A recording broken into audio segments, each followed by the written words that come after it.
Oprah Winfrey had invited us to do the show, and she wanted me to do like a first of that I've never done. And they said, well, let's go throw out the first pitch at a Cubs game because it was Chicago, or that she knew I love the Red Sox and maybe the Red Sox. And I said, I've done both. She thought about something else, and so I said, let me think about it a second.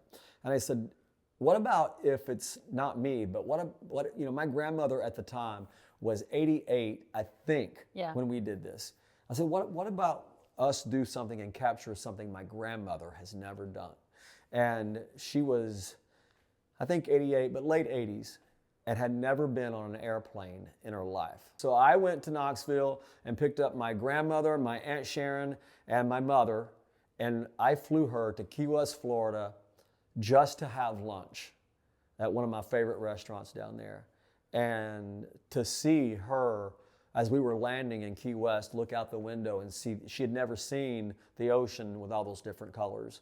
And I watched her, and it was as if she was, she was 88, but it was like she was a child for the first time getting to see something that she had never seen. And I was so happy and proud that we did that. You know, it meant the world to me. That's my favorite memory with my grandmother.